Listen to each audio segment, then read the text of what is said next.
This little city called Linxia is also known as the Little Mecca of China, owing to its majority Muslim population and the density of mosques, shrines and all sorts dotted around the place. Xining, a couple of videos ago, was a really interesting mix of different cultures, even though I did focus quite a lot on one side of it, whereas Linxia is a more concentrated version of Hui Muslim culture.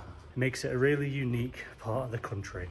Kicking off proceedings in the historic centre, darting around all these alleyways. This is known as Bafang Shisanxiang. It means 8 lanes and 13 alleyways, and this is the old Hui Muslim trading centre of what is now Linxia.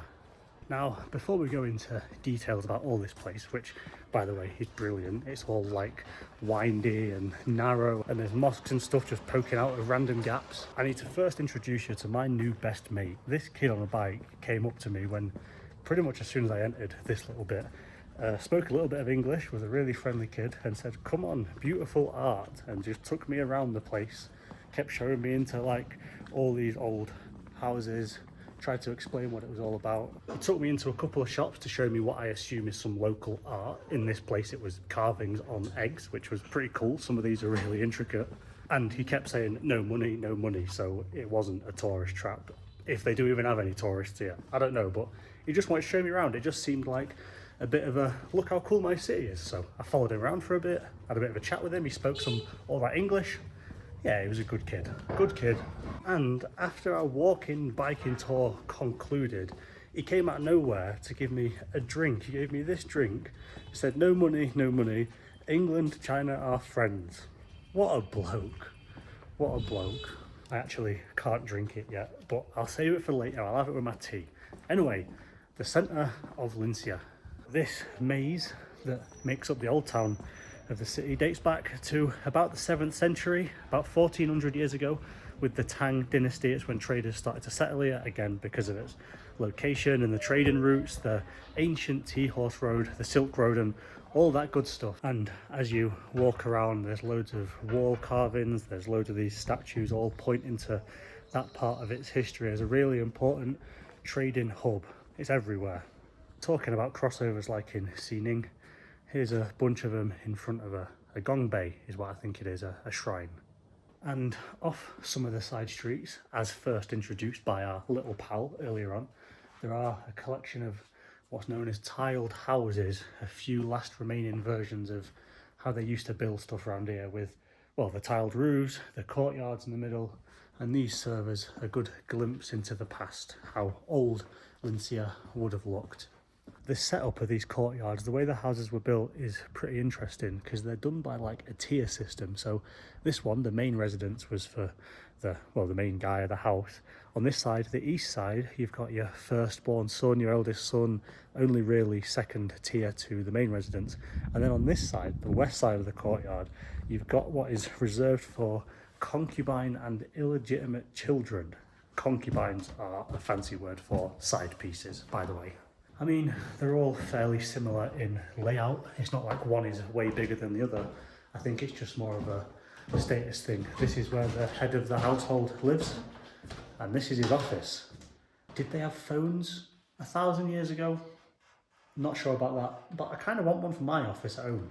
By the way, these tiled houses, I mean, they are quite old, but they've been in use until, as far as I know, extremely recently. So the phone kind of is actually legit. And I suppose, while you might think it looks all very traditional Chinese Han style of building, this is really what an old Hui Muslim quarter would have looked like. Another thing worth noting before we leave the old town are these rock carvings on the wall. These are known as Hezhou rock carvings, and they're called that because this city was actually known as Hezhou for most of its history. For 1500 years it was called Hezhou. It only changed to Linxia about 100 years ago, and as far as I can find, it was purely for administrative reasons. After 1,500 years they just decided to switch it. Don't know why, someone can correct me if I'm wrong, but whatever the name, they like to carve stuff on walls out of rock. So here you go, there's still plenty of them about today. And up here there's even a city plan version of one. Look at the mix of colours on this one. It's teal, orange, red, blue. green, all sorts. Let's go in and have a look. Once again, really cool, really colourful. This one looks a lot more like the one we saw in Xiahe, oddly, the Tibetan Buddhist place, more than the ones we saw in Xining, another Hui Muslim place. But yeah, magnificent nonetheless. I've got no idea what it's called, by the way. It's not on any map and I can't find any information about it, so I'm just going to assume it's been here for a little while. And this one's kind of got these, like, I don't know what they're called, like buildings alongside it that seem a bit more like communal spaces than prayer spaces, like there's people just chilling on these balconies and things. So yeah, cool spot, cool spot. Just around the corner we've got this other one. I think this one is maybe a mosque and possibly a Sufi shrine, not sure about that. I tried to use Google Translate to find some information on a board just next to it, but very interestingly it actually directly addresses Sinicization itself rather than give you any important information. Here you go, on the topic we discussed in Xining, this sign, just read the top line: to actively guide religions to adapt to socialist society. I told you it's not a secret. Anyway, there you go, Bafang Shishan, the old centre. Although I've got to say, not very lived in today. It does feel more like a spot for domestic tourists maybe. There really does not seem to be many people living normal day-to-day lives in here. As you can see, it's awfully quiet. And if I can find a way out, which I've been looking for about 20 minutes, then you'll see that the rest of the city is not quite so eerily quiet. So, made it out of the labyrinth, and this is what normal life in Linxia looks like today. You might notice, yeah, decent. That's a running theme, isn't it? Anyway, you might notice, unlike Xining, that almost everyone is wearing a headscarf as a woman or a cap as a man, and that's because the Hui Muslim influence is no longer an influence, it is a majority. More than half of the people here are Hui Muslims, whereas in Xining it was like 20-25%, so like I said before, it's a bit of a stronger, bit more concentrated culture. Just down here to our left we have the first of many mosques in the main city. This is Nangguan Mosque. It's about 700 years old originally, obviously has been reconstructed a few times, and especially recently. This one has definitely been updated in the past few years. You can tell by how brand new and not particularly Muslim everything looks, or maybe now we can use the terminology how well it has adapted to socialist society. So this is a bit of a new one. I appear to have accidentally found a market of some kind, and it's massive. Yep, busy, chaotic, energetic. I told you the rest of the city wasn't like the old bit, didn't I? What I was trying to find was this, Da Gong Bei. You can see it from the market, but I didn't expect the market itself. I've just been told by a local chap that I'm not allowed in, and I intend to respect that. This is one of the most important Sufi shrines in all of China. If you don't know what a Sufi shrine is, it's a mausoleum, it's a burial site of a really important person in Islam. It's most common in the Sufi kind of Islam, and this one is for a bloke called Yi, who was really important in spreading the word of Islam amongst the Hui people about 300 years ago. It is incredibly important for the locals and the people in all the surrounding areas, but basically it was thanks to the chap buried in there that this area has such a strong Muslim influence. And just behind the mayhem of that market and the glory of the shrine is this, Hongyuan, or Red Garden. Honestly, I'm here because I want to do a bit of people watching, but before we do that, I want to clarify something. I feel socially responsible to clarify this point, because there aren't that many resources on a place like Linxia for a tourist, but I found a few people making preposterous claims that there are 3,000 mosques in Linxia. Bearing in mind, this city has 250,000 people, it's 10 times smaller than Xining, and I found absolutely nothing to back up those claims. 2,000 or 3,000 mosques, depends who you ask. By my findings, there are about 80. That's still quite a lot, given that it's 10 times smaller than Xining, which also had about 80. So it's 10 times more dense, mosque-wise, which is why it's called Little Mecca. But just in case you see anything related to this, there definitely are not 3,000 mosques in Linxia City. I don't mind a bit of people watching, especially in a place like this, but I'm not a fan of people filming. I'm just trying to demonstrate like the visual difference between this culture and the rest of China. Like, for example, the old blokes are some of the coolest looking people I've ever seen, with the white beard, round sunglasses, and only ever round sunglasses for some reason, but they look really cool, like really wise elders of some kind.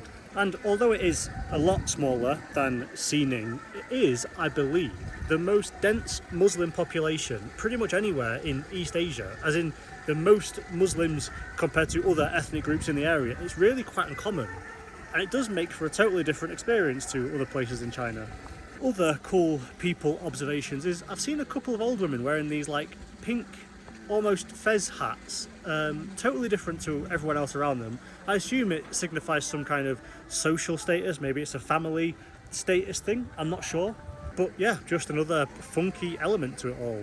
Anyway, while there are a lot of differences between the Hui Muslims and other people in China, there's also quite a lot in common, and that's mostly to do with how they came to be, because Hui Muslims started as Arab, Persian, Central Asian traders, craftsmen, official soldiers that started travelling into China, the Silk Road, the Tea Horse Road, whatever, and eventually they settled and they started to marry Han people, and the ethnic groups kind of merged, and the Hui Muslims were born. And so it kind of means that while on one hand they dress a bit differently and they believe in different things to Han people, the majority ethnic group of the rest of China, they've actually got quite a lot in common. They speak the same language, for example. Mandarin is still the first language of Hui Muslims everywhere, I believe. Whereas like other Muslims in other parts of the country, like the Uyghurs in Xinjiang, they're a completely different ethnic group, different background. They're a Turkic people, they speak a different language, and so they're more removed from the Han people, whereas the Hui Muslims and the Han tend to get along pretty well, as far as I can tell. Anyway, that's Red Garden, lovely little spot. But now back into the city, there's a couple of other things left to specifically aim for. But to be honest, the city itself is just quite a cool place to walk around a bit aimlessly. All the street scenes there's just a really cool backdrop to day-to-day life in the city. There are a lot of mosques, too many to go in there and look at. A lot of them are really quite big and really close to each other, hence the name Little Mecca. It does feel quite dominated by all of that, the mosques and the shrines, and I'm not complaining. I quite like all of that. Look at this, we've found some monks. There was a mosque in the super Tibetan Buddhist town, and now we've got some monks in the super Muslim one. I wonder if they live in Labrang Monastery from the last video. They might, it's only 50 miles away, 2 hours on the bus. Maybe. Bad news, just tried to go in here. The East Mansion. It's supposed to be a dead interesting stop, a lot of history to talk about, but it's closed today due to construction. Decent. Anyway, I've got a backup stop in mind, but first I'm really intrigued by this little area. This feels very much like a souk and quite un-Chinese, at least compared to shopping centres I've seen in the rest of the country. It has like these different levels, these bridges. Let's go up and have a look. Oh dear, I have found a shoe shop, a dangerous shoe shop. I say that because everything in here looks pretty good, as in pretty accurate to the real thing. There are these Vans, which for me look pretty spot on. There's some Nikes over here that I quite like. Let me find out how much stuff costs. Yeah. 这个是160。160. 对。 159. That is 16 or 17 English pounds. Dangerous. I'm leaving before I get carried away and buy everything. I'm definitely going back though. 你好，手机尾号95. Alright, it's time for a bit of a yomp. I think this is Wanshou Temple at the north of the city, and it looks like we're going all the way up there. I've never seen these things before, I don't think.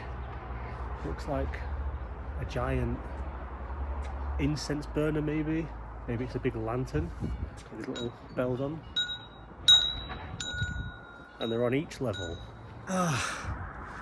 What I will say, it feels like quite the adventure getting up here, up all these steep stairs, through these doors, past the pagodas and the flags and things. And it's quite a hot day today. It's pretty hot. Every level of this thing, as we kind of climb the cliff really, there is a bit more temple, a few more flags, and an even sweeter view over the city. But going to the top, I'm up. Wanshou Temple. And behind me, there you go, Linxia. Although I've got to say, from up here, it looks like any normal small Chinese city. It just looks like blocky skyscrapers, doesn't it? But on ground level, totally different ball game, as we've seen. Anyway, the temple. This Wanshou Temple is a Taoist one. It's not a mosque or something disguised in Taoist design like we've seen in other places. This really is a Taoist temple. Dates back to about 1300, and just behind it is this. This has got 9 tiers, so yeah, I mean, look at it. It's massive, and it basically just crowns the mountainside looking over the city. You can see this from pretty much everywhere in the city, as you can imagine. There's quite a lot going on up here really, because you've got the temple itself, then you've obviously got the Whopper, the giant pagoda. You keep turning and you've got a couple of other cool looking buildings, and then as you carry on the other side, on that kind of cliff edge, looks like there's a bit more going on as well. So the top of the city is kind of dominated by all this Taoist stuff really, which I think is quite funny, don't you? I mean, it's called Little Mecca. It's one of China's most Muslim cities. The population is majority a Muslim ethnic group. It's full of mosques and Sufi shrines and all sorts. But the crowning thing right at the top of the city that kind of is a marker for miles around is something Taoist, of all things. Isn't that funny? I think it is. As we've seen in the past couple of videos, China likes a bit of diversity, especially this part, and I actually think it's pretty fascinating that one of the most strongly Muslim cultural places in the country still has a pretty significant Taoist stamp on it as well. I like that about China. I like that about this part of the country as a whole. It's what I'm enjoying so much about this trip really. Also, for reference, on the outside wall at the back of the temple, just there is a depiction of where I am. I'm at the top of that thing. There are all the different levels I've just climbed to get here. You can see all the different, temples and whatever. And they finally got to the top and stuck a pagoda on it. I think they built it from the bottom upwards. What's annoying about that pagoda is that it is categorically impossible to take a photo of. It's just way too tall to get any kind of vantage point for it. Don't know if you've noticed how cool all these flags are, by the way, all this Taoist symbology blowing in the wind, yin and yang, and some animal related stuff as well. This blue one looks like a snake having a scrap with a turtle. And actually, really, all these animals look pretty evil. Look at this green guy, pretty menacing chap. This is a pretty mint view from way behind it. Look at that. Towers above everything. I'm going to try and go to the other cliff edge that we saw over there, see if that's a good viewpoint. So as you come around here, you can see it's not like one long cliff edge across the edge of the city. It's kind of like it looks like a floating island or something, doesn't it?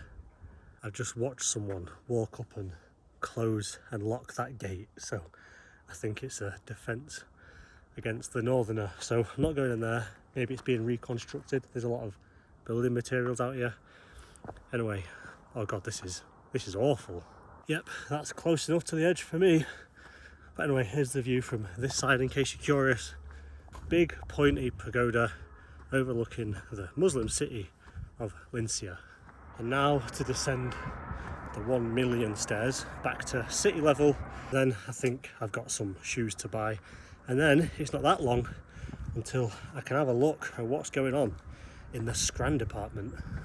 More bad news. I just returned to my shoe shop, and although there's a few different ones that I quite liked, none of them are in my size, so it's an omen. But it's a cool shopping place anyway, and if for some reason you're coming to Linxia, keep it in mind, there are some serious deals to be had. And also a lot of funky carpets and rugs by the looks of it apparently, so there you go.